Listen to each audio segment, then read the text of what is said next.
The Wrath of God by Clyde Pilkington, Jr. Once we understand that God is love, we are better equipped to bring into focus all passages of Scripture concerning Him, His nature, and His actions as well.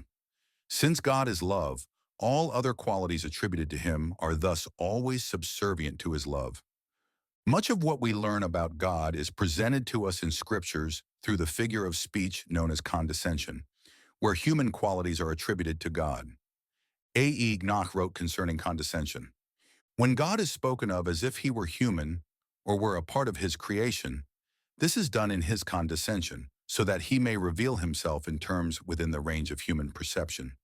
The Hebrew and Greek words that are translated as wrath and anger in reference to God are great examples of his nature being expressed in human terms. However, whatever these words may mean, they must always be consistent with God as love. A word that might best be used to translate the overall concept of these words is passion, rather than the wrath or anger of God. For example, take me as a father toward my children. I have always had and always will have a great love toward them that is passionate, but it is never wrathful or angry. My passion may have expressions toward them that are apparently positive, such as in passionately giving good things to them, or negative, such as in passionate discipline. However, even what might be perceived as my negative passions, such as discipline, are never wrathful or angry. So it is with God our Father. Concerning this important theme, John R. Gavazzoni writes, "What is translated as wrath in conventional translations cannot, as commonly believed, be an essential change of disposition on God's part toward man. God has only one disposition, one inclination, one divine posture in his relationship with man, that of unconditional love coming to us in unearned grace. He is determined to fully give himself to us unreservedly. When one sees this, we become his bondslave, bound by such love.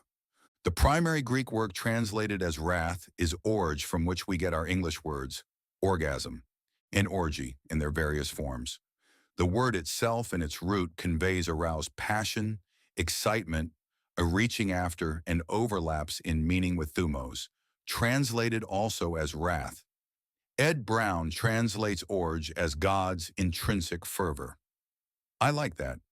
I think Ed has captured the essential meaning. For me, it suggests ravishing love. Since God is love, then wrath necessarily is a form of love, for nothing could proceed out from the nature of God that is inconsistent with the love that he is. The conclusion is just too obvious once one has been delivered from the dark, demonic imagination that fuels eternal torment dogma. Namely, that God, when faced with the ontological contrarianism that seeks to impose on us a false identity, with us being overcome by a false persona, his love is aroused to reclaim us, to lay claim with divine jealousy to that which belongs to him. With intrinsic fervor, he reaches out to possess that which is his, and we are his by creation and by redemption. What is commonly called the wrath of God is that quality of love that will not let us go and will not let us miss the glory of his love. It's an awesome, passionate, jealous, intense, possessive love that when heated up fills us with awe. Initially, it can be terribly frightening to be the object of such fervor. While some may use fringe definitions of Hebrew, Greek, or English words to attribute wrath and anger to God, nonetheless, their usage and meaning must always be brought into line with the revealed truth. God is love. Wrath and anger, without a full understanding that God is love, are more harmful than helpful translations, whereas passion does not carry the concept of an emotion in action that could necessarily be found outside of love. Misapplications of the root meaning of orge are plenteous, but we must always remember that dictionaries, as well as other human resources, though sometimes helpful tools for gaining our bearings with word meanings, are nonetheless man-made and thus error-prone.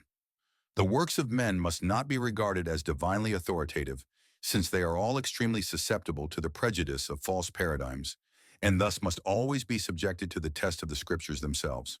Human resources prove helpful only as long as they are consistent with the divine revelation. Gustavus Hiller, editor of the Promise magazine, reminds us, "Since God is love and can never change his nature, his wrath must also be a manifestation of his love. Just as a genuine human father shows his love just as much toward his wayward son when he chastises him as when he, at other times, gives him good gifts. God's wrath simply manifests the eagerness of his love, which desires the salvation of his human children, and therefore is bent on overcoming and abolishing all obstacles that hinder his gracious purpose. So his indignation is altogether holy, and his wrath is his love in operation to bring about the salvation of mankind. This idea of love manifesting itself in wrath is admirably expressed in the Song of Songs 8:6-7, where we read, "For love is strong as death, its jealousy hard as the unseen, its burning coals as burning coals of fire, the blaze of Yah. Many waters cannot quench love, nor can streams overwhelm it.